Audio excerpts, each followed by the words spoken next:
Amém. Bom dia para todos. Que Deus venha abençoar o seu dia grandemente. Hoje, dia 23 de agosto de 2020, um domingo. O início da semana para muitos e o final de semana para outros. Ou seja, um dia de descanso, um dia de estarmos na presença de Deus, separando alguns momentos desse dia para estarmos agradecendo por tudo que Deus tem feito em nossa vida. Pastor, Deus não tem feito muita coisa em minha vida não. Irmãos, só um momento, só esse instante de você estar respirando, você ainda estando acreditando que Deus é capaz de mudar tudo na sua vida, já é o suficiente, amém? Então, agradeça a Deus nas lutas, nas batalhas, porque o que parece que é ruim para nós tem um propósito de Deus, amém? Nós não conhecemos, nós não sabemos. Então, no momento que você entregou a sua vida no altar, você colocou a sua vida nas mãos de Deus, deixa Deus dirigir, deixa Deus guiar, porque Deus não olha do jeito que nós olhamos. Deus não olha pela vontade da nossa carne, do nosso corpo. Deus conhece lá na frente, amém? Então, que esse dia venha ser um dia de graça, em nome do Senhor Jesus. E separa os momentos desse domingo, separa algumas horas, alguns momentos, para você estar agradecendo a Deus por tudo que Ele tem feito em sua vida. E pode ter certeza que dias melhores virão. Se foi bom, vai ser melhor ainda. Se não foi, eu creio que Deus é capaz de tocar neste dia ainda e te entregar aquilo que você mais necessita, em nome de Jesus. Estamos aqui nesta manhã para estar lendo mais um capítulo do livro de Mateus. Já estamos no capítulo de número 26, já estamos chegando próximo ao final do livro de Mateus e Deus permitindo, logo entraremos no livro de Marcos. Estamos no capítulo número 26, Mateus vai até 28. Então, meus irmãos, esse capítulo 26 é um tanto extenso, mas nós vamos falando aos pouquinhos, e o Espírito Santo vai falando do seu coração, da maneira dele e da vontade do Espírito Santo, amém? Gostaríamos de ter um espaço maior, gostaríamos de ter você conosco aqui para esse ensinamento, para esse aprendizado, para que nós possamos aprender junto, esclarecer algumas dúvidas, amém? Mas no momento não é possível. Então, se esvazie de você nessa manhã, tira tudo por esses instantes, por esse momento, esses 20, 30, 40 minutos que vamos passar junto, esvazie e deixe o Espírito Santo falar contigo, amém? Vamos chegar até o final dessa pregação, desse ensinamento, em nome de Jesus. Mateus, capítulo 26, versículo 1, diz assim: a consulta dos sacerdotes e dos escribas. E aconteceu que, quando Jesus concluiu todos esses discursos, disse aos seus discípulos: bem sabeis que daqui a 2 dias é a Páscoa, e o Filho do Homem será entregue para ser crucificado. Depois, os príncipes dos sacerdotes e dos escribas e os anciões do povo reunirão-se na sala do sacerdote, o qual se chamava Caifás, e consultaram-se mutuamente para prender Jesus com dolo e o matarem. Mas dizia: não durante a festa, para que não haja alvoroço entre o povo. Amém? Irmãos, uma passagem onde nós vamos estar falando um pouquinho, depois que o Senhor, Ele entregou o seu sermão ali da montanha, um sermão longo, comprido, o que viria a acontecer, Ele dá uma pitada ali no sermão, Ele fala como devemos andar, a quem devemos seguir, o que devemos fazer, está nos nossos estudos anteriores. E, como muitos pensam, muitos se enganam, discípulos que ouviam essas palavras. Não tinha como. Havia uma multidão gigantesca ao redor de Jesus. E eles ouviam também. Eles ouviam. E nesse meio tinha os sacerdotes, escribas, tinha aqueles donos da lei, os santinhos, os que seguiam ali, ou tentavam seguir corretamente a lei, porque nós vemos que é impossível seguir a lei de Moisés. Os mandamentos nós podemos até nos esforçar, mas as leis eram muito difíceis, muito. Mas os sacerdotes, os escritores, os escribas, os que regeram as leis ali, eles mesmos queriam que o povo obedecesse, mas eles não conseguiam de maneira nenhuma.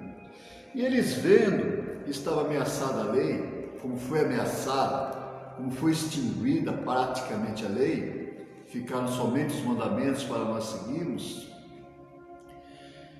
eles viram que Jesus estava tumultuando e que já havia uma grande multidão ouvindo a mensagem, a nova era, o Novo Testamento,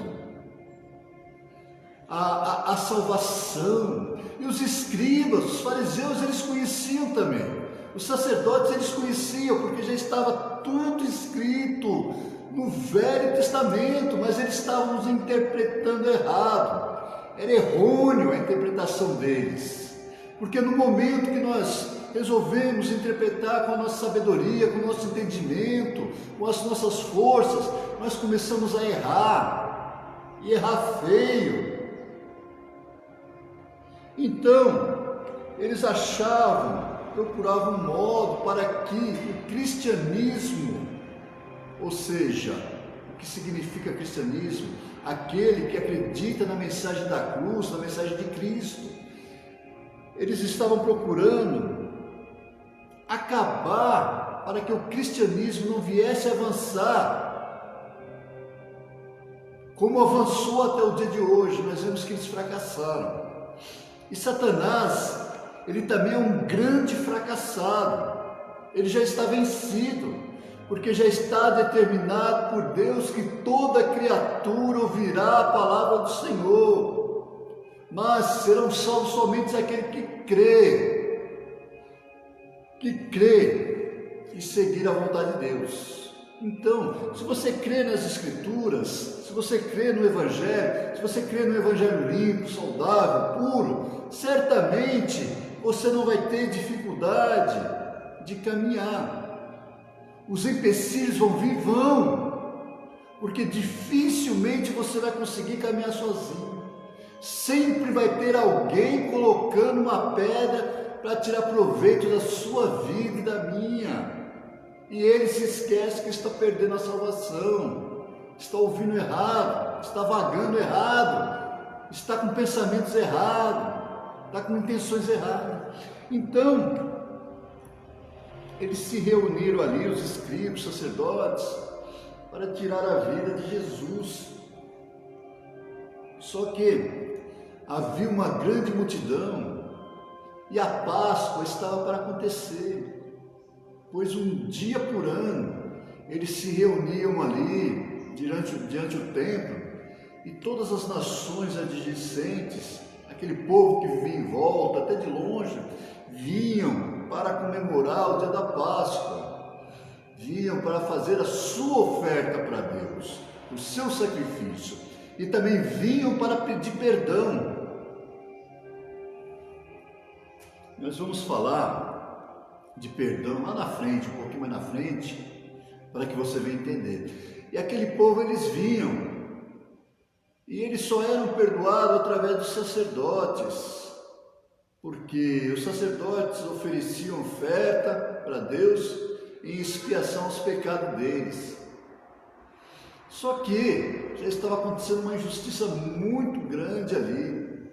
Aquele que tinha condições, aquele que tinha dinheiro, aquele que tinha mais poder aquisitivo, aquele que tinha um carro, independente do seu pecado, independente da hora que ele chegasse, continuar pecando ou não, ele era levado na frente, era colocado na frente.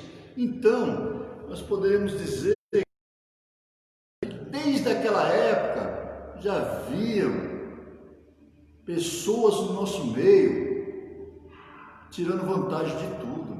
Não são todos, mas tem muitos que estão tirando vantagem da sua vida, da minha, daquilo que você tem uma dificuldade tão grande para conseguir, impondo palavras, impondo leis, impondo isso, impondo pecados, convencendo você que vai para o inferno, que vai fazer isso ou aquilo, convencendo você que pode, a qualquer momento, usar Deus como escravo.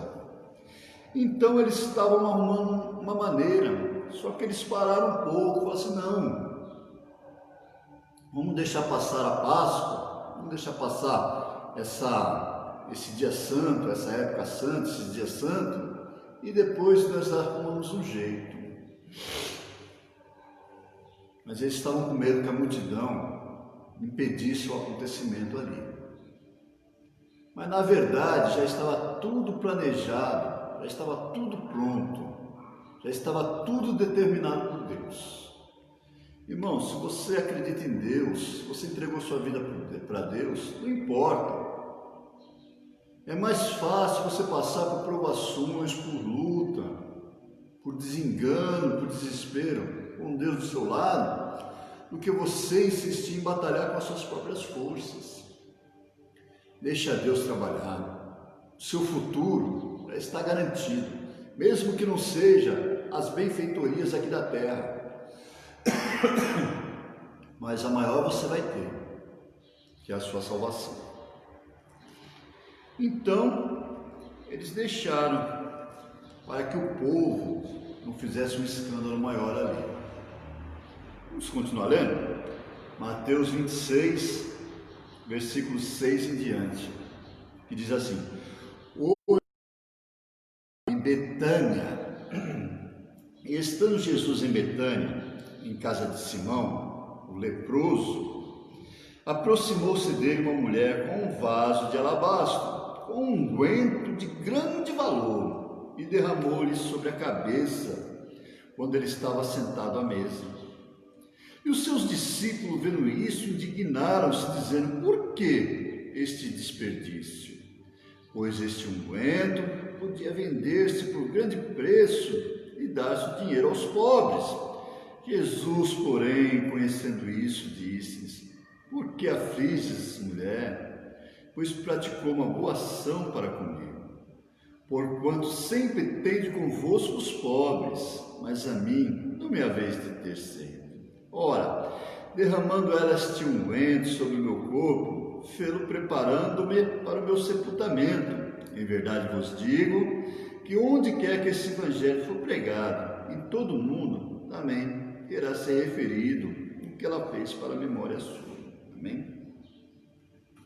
Vamos falar alguns momentos dessa passagem, onde conta que Jesus estava na cidade de Betânia ali, e adentrou sobre a casa, mais interessante, sobre a casa de Simão. Simão Pedro, pastor? Não, outro Simão. A palavra fala que é o leproso. Simão conhecido como leproso. Claro, sem dúvida, tenho certeza disso. Tenho certeza. Se Jesus o tocou ali, ele foi curado. E se Jesus também não tocou, ele continuou leproso, mas foi pela vontade de Deus. Mas eu creio que Simão particularmente. A palavra não fala, pelo menos no livro de Mateus, não nos relata que Jesus tocou. Mas Jesus, ele tinha tanta compaixão dos doentes, tanta compaixão daqueles que estavam sofrendo, que com certeza, no meu modo de ver, Jesus curou aquele leproso. E o mais de bom, de estranho para muitos ali, que Jesus poderia entrar em qualquer casa ali, porque não havia ali só seguidores, pobres, mendigos, doentes. Não! Nós podemos ver que tinha centuriões, tinha pessoas em condições, tanto que foi cedido para Jesus celebrar a Páscoa uma casa de uma pessoa com muito dinheiro, sem indagar. Falou que era para Jesus, ele foi ali e nem pensou. E fala que Jesus estava ali certamente reunido com vários, inclusive com seus discípulos, inclusive com Judas, o Iscariote, aquele que viria o trair por causa de dinheiro.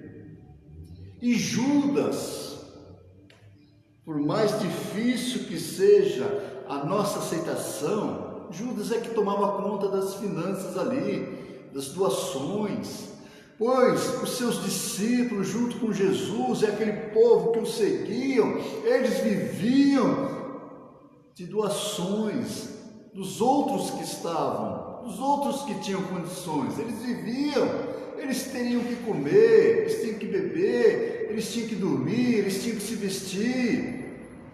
Mas só que o ministério de Jesus era tão curto, era tão pouco tempo, que Jesus, nesses anos, não podia trabalhar, pelo contrário, ele teria que divulgar o seu ministério. E tudo que chegavam a eles eram dividido. Se chegavam carne, todos comiam carne. Se chegava ovo, todos comiam ovo. Só que nesse meio, quem tomava conta da finança era Judas. E que muitos não conhecem, Judas era uma pessoa bem instruída. Hoje, digamos, com a melhor faculdade daquela época, o ensinamento era letrado, tinha de tudo. Judas não era um qualquer não, Judas era sábio, inteligente, só que ainda estava com o coração deste mundo. Depois nós vamos falar um pouquinho de Judas. E Jesus entrou ali e ali falando do amor, aparece uma mulher ali, lá na frente nós vamos conhecer quem é, com um vaso de alabastro. O vaso de alabastro, ele é diferente do vaso de barro. O vaso de barro somos nós. O vaso de barro naquela época servia para carregar água. A maior utilidade dele era que as mulheres pegavam ele, iam até o poço, a distância que fosse, enchiam de água e traziam de volta. E o Senhor cita muito vaso de barro no nosso meio. E o vaso de barro, como que a caminhada era longa, muitas das vezes, para aquelas mulheres retirar água, ele não podia ter sequer uma rachadura, um vazamento, por quê? Que adiantaria? Encher d'água, quando chegava em casa já estava vazio, e era pesado.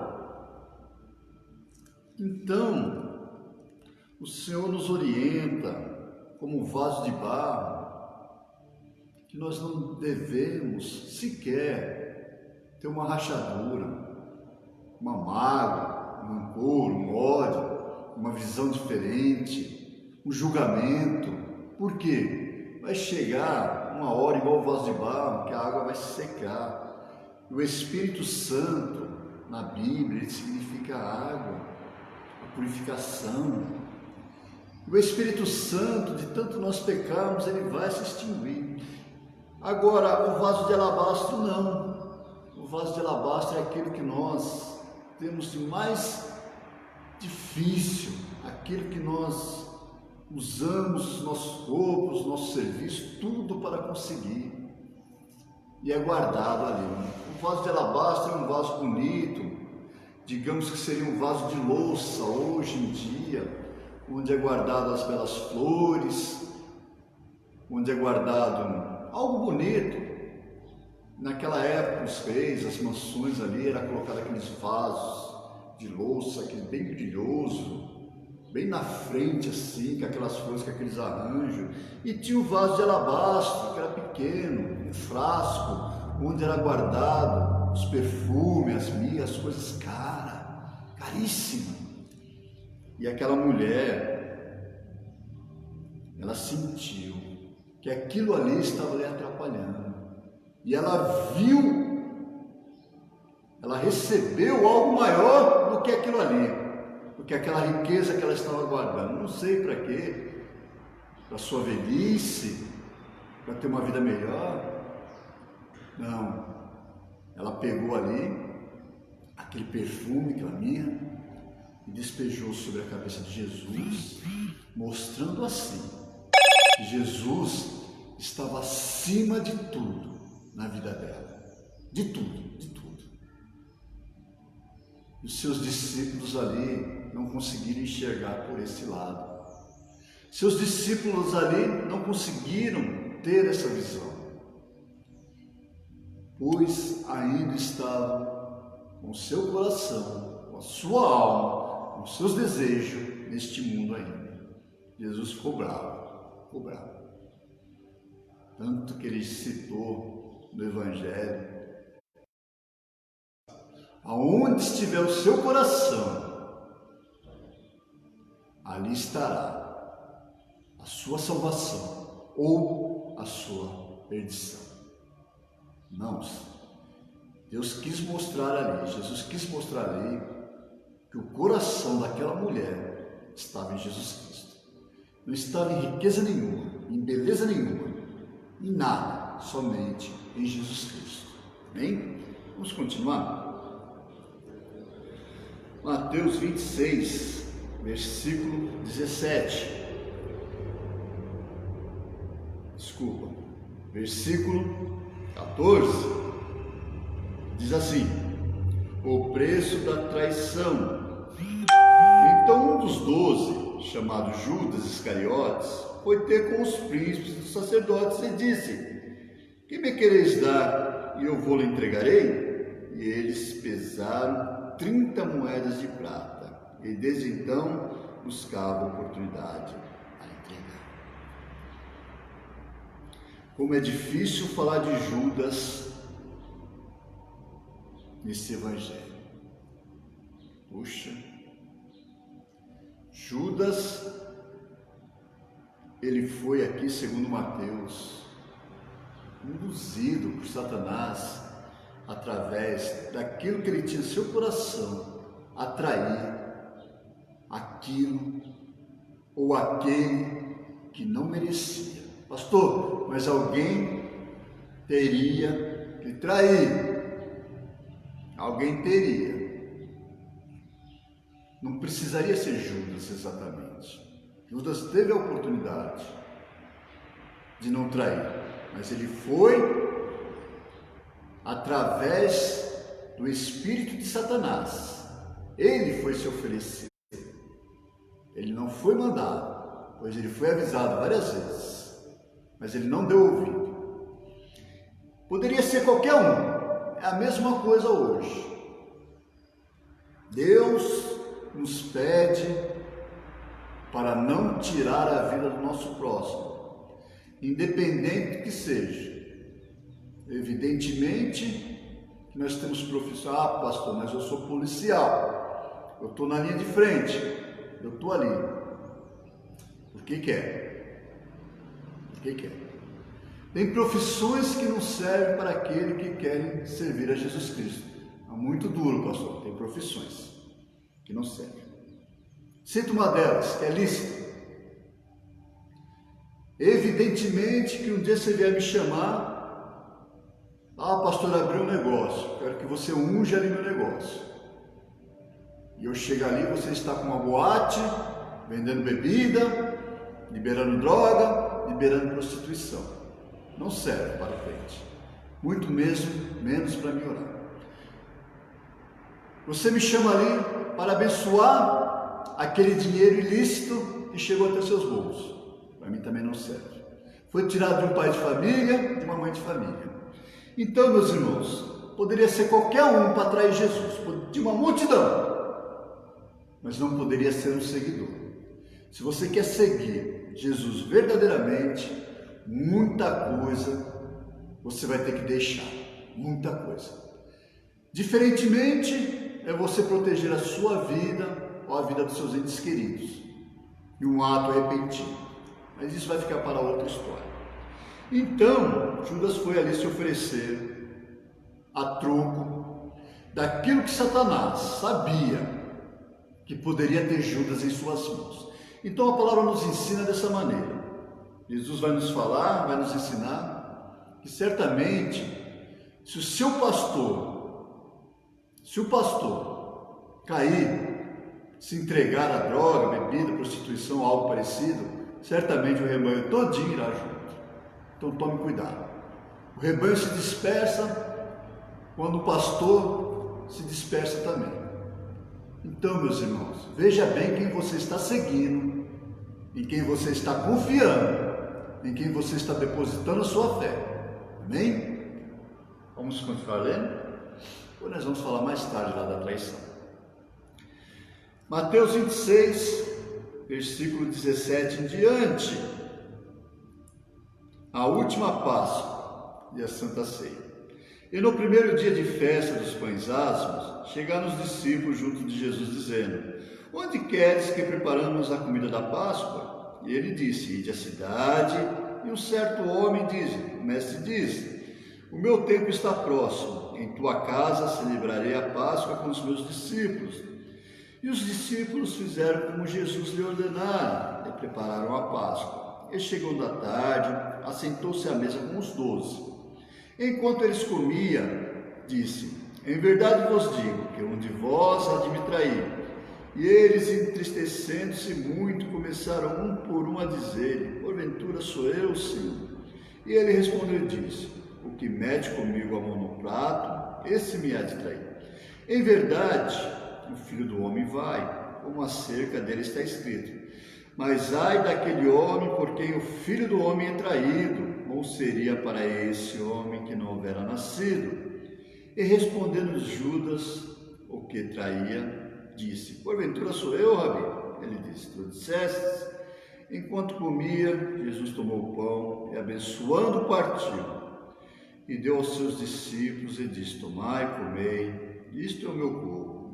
E tomando o cálice, dando graças, deu-lhe, dizendo: Bebei dele todos, porque isto é o novo sangue, o sangue do Novo Testamento, que é derramado por muitos, para a remissão dos pecados.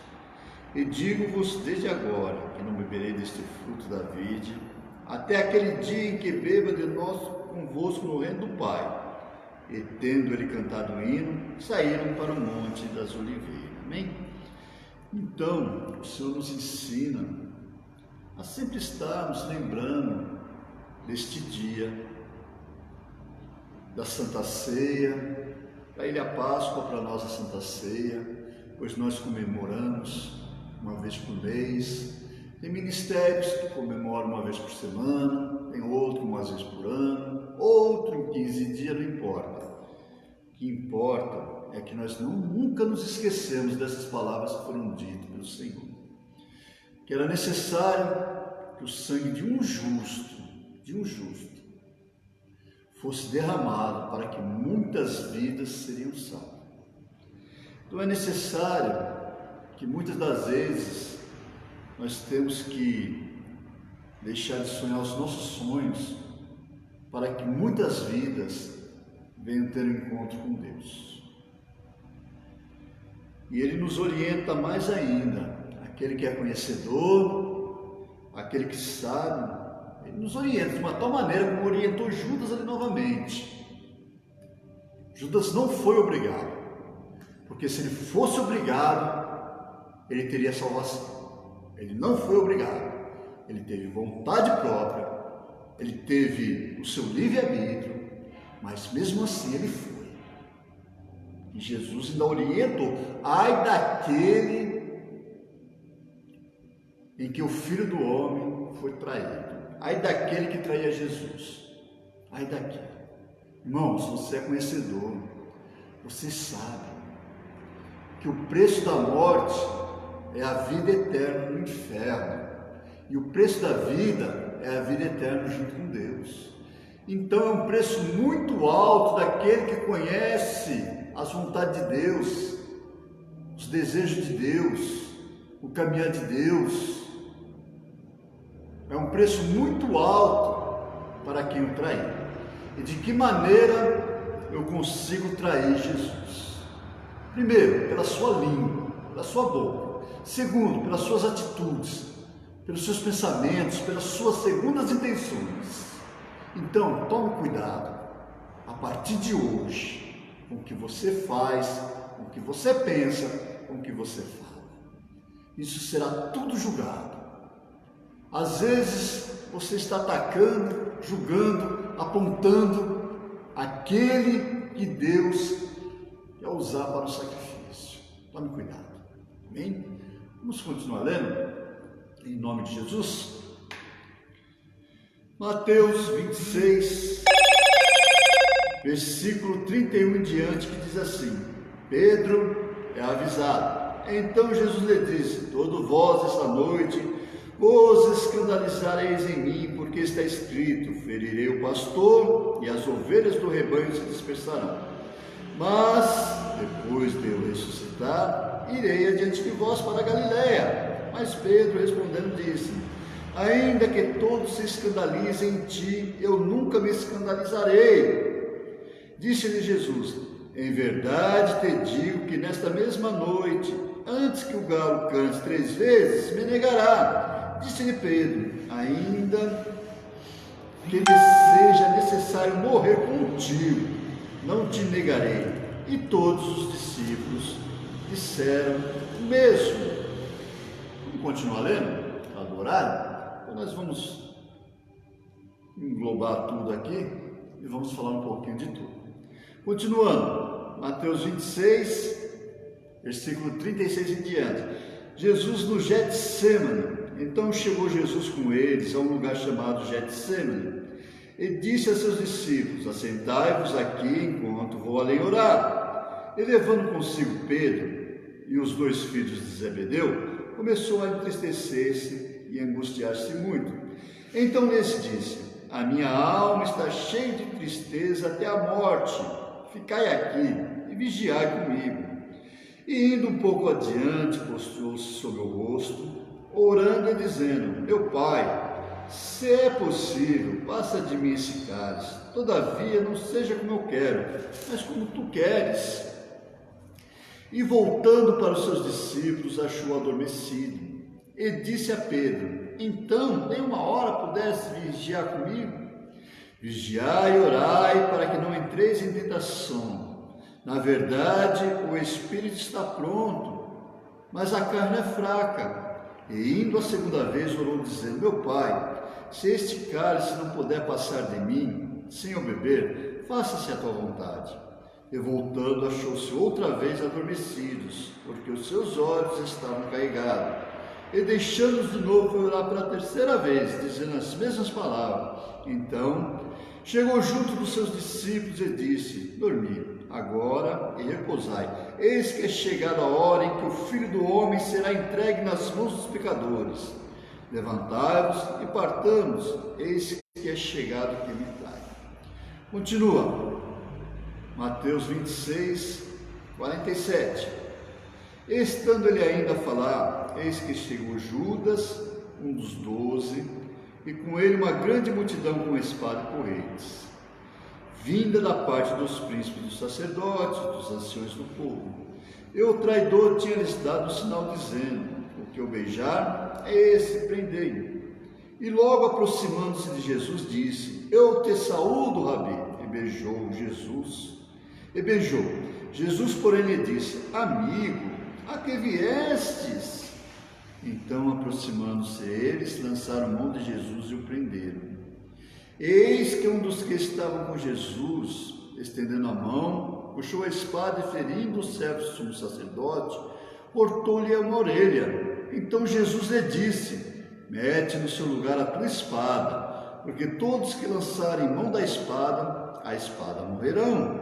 Ou pensas tu que não poderia agora orar para o meu Pai, e ele me daria mais 12 legiões de anjos?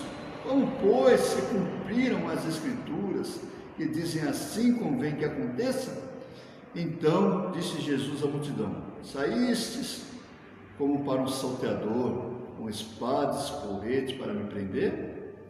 Todos os dias me assentava junto de vós, ensinando no templo, e não me prendestes. Mas tudo isso aconteceu para que se cumpra as Escrituras dos profetas. Então todos todos os discípulos, deixando, fugiram. Jesus perante Sinédrio. Mateus 26, 57, que diz assim: e os prenderam Jesus e o conduziram à casa do sumo sacerdote Caifás, onde os escribas e os anciões estavam reunidos.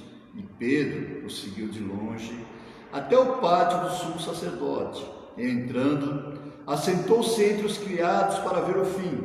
Ora, os príncipes dos sacerdotes, os anciões e todo o conselho buscavam falso testemunho contra Jesus, para poderem dar-lhes a morte, e não achavam, apesar de se apresentarem muitas falsas testemunhas.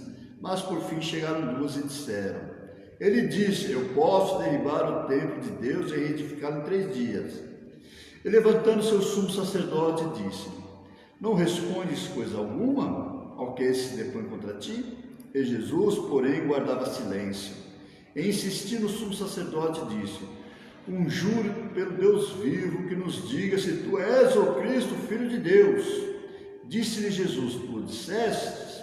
Digo-vos, porém, que vereis em breve o Filho do Homem assentado à direita de Deus Todo-Poderoso e vindo sobre uma nuvem do céu. Então o sumo sacerdote rasgou suas vestes, dizendo: blasfemou. Para que precisamos ainda de testemunha? Eis que bem ouvistes agora a sua blasfêmia. Que vos parece? E eles respondendo disseram: é réu de morte. Então cuspiram-lhe o rosto, lhe davam murro, e outros os bofeteavam, dizendo: profetiza-nos, Cristo, quem é que te bateu? Amém? Irmãos, depois de cear, Jesus convida os seus discípulos para ir até o monte. Algo que ele não tinha costume de fazer, pois seus discípulos ainda não estavam preparados para ver aquilo que Deus, que o Senhor Jesus Cristo, quando entrava em oração, acontecia ali no monte. Só que desta vez foi diferente. Ele levou 3, levou todos. Na verdade, era para levar os 12, mas chegaram ali somente 11. Quando Jesus olhou, contou, certamente se entristeceu, pois sabia que o momento seu estava chegando.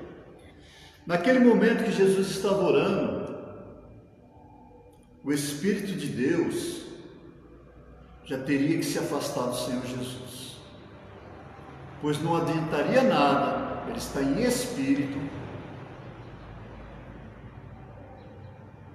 não adiantaria nada ele estar em espírito para passar o que ele teria que passar.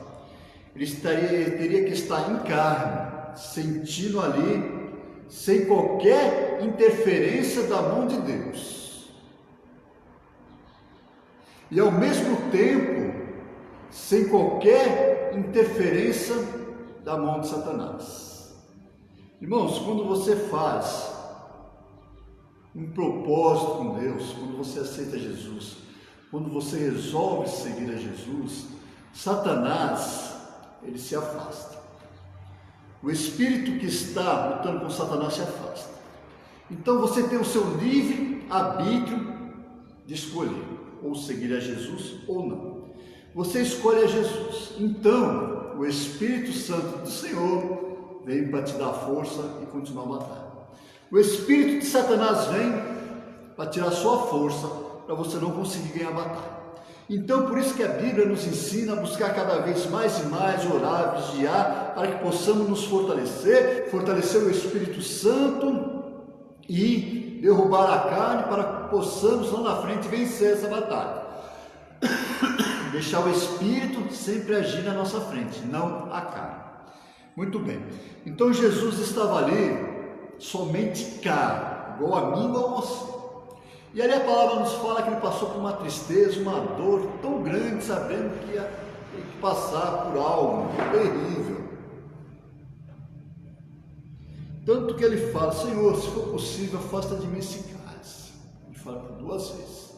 Mas na terceira ele fala: Senhor, seja feita a tua vontade, não a minha. Por isso a importância do crente orar, buscar, insistir na oração, mesmo tem chance, não vale a pena, não tem como, é impossível, mas para ele continuar insistindo, que ele vai conseguir achar força através do Espírito Santo para vencer mais uma batalha, para vencer mais uma luta, para estar pronto para a próxima. E assim aconteceu. Nesse meio termo, o Senhor, ele avisa os seus discípulos que iria ser traído, que nenhum ia ficar. E Pedro abriu a boca e falou: não, Senhor, até a morte irei contigo. E os outros discípulos também falaram: nós também.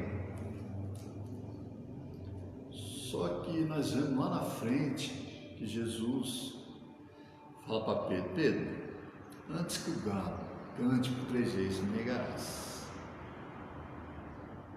E os discípulos também se dispersaram quando Jesus foi preso. E nós conhecemos a história, isso daí nós vamos detalhar lá na frente. Jesus foi levado para a cruz, escaneado, cuspido, julgado falsamente, e ele foi levado como um homem, até o último momento da sua morte, como um homem, sentindo toda a dor que eu posso sentir, que você pode sentir, e todos os desejos, mas morreu calado, para que hoje nós pudéssemos fazer a nossa escolha, ou seguir a Jesus, ou seguir o que está no mundo. E para seguir a Jesus, o preço ele tem que ser pago. Não importa o valor, mas tem que ser pago. E quem vai determinar é Deus. Amém? Vamos continuar lendo para estar encerrando, já passou o horário. Mateus 26, versículo 69 em diante, diz assim: Pedro nega Jesus. Ora, Pedro estava sentado fora do pátio, e aproximando-se dele, uma criada disse, que também estava com Jesus, o Galileu. Mas ele negou diante de todos, dizendo: não sei o que dizes.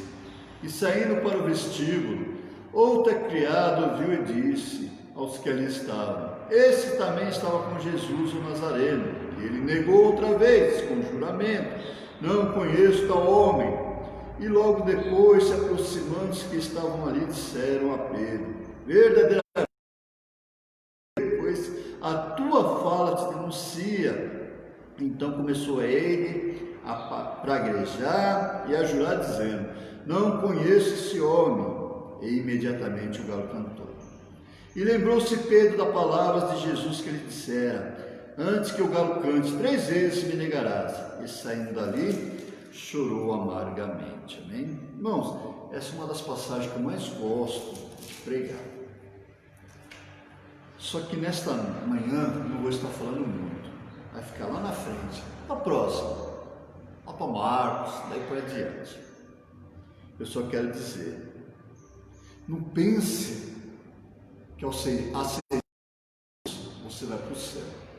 Não pense por hoje você achar que está forte que você vai para o céu. Amém? A nossa salvação ela só vai acontecer no último momento. Pedro se encontrava ali praticamente indestrutível. Quando Jesus falou que ele ia negar ele de maneira nenhuma, tanto que ele cortou a orelha de Malco ali, aquele soldado que apareceu ali, ele cortou a orelha. Como que ele cresceu ali? Ele falou: tá vendo, Jesus? Eu nunca te negarei, eu te defenderei até o último momento da minha vida. Irmãos, nós só vamos ser salvos pela misericórdia de Deus. Então tire esse salto alto, cai na realidade. Vamos pedir misericórdia para Deus pelas nossas falhas, que o Senhor não venha colocar na balança os nossos erros, que nós venhamos nos consertar cada vez mais e mais, e andar e fazer a vontade de Deus. Comece hoje, ainda dá tempo, pois o galo, ele vai cantar. E se nós nos negarmos por 3 vezes, certamente não entraremos no reino do céu. E tudo que você plantou, tudo que você fez, vai ficar para trás.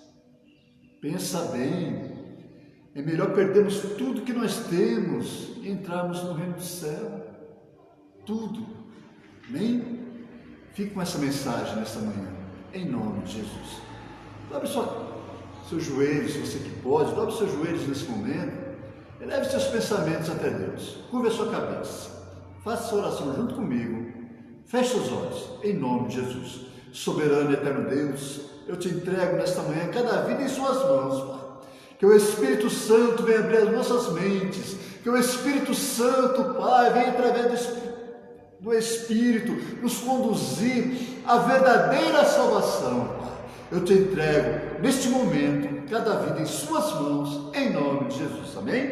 Que Deus abençoe a sua vida grandemente, tenha um excelente final de semana ou começo de semana, como preferir, em nome de Jesus.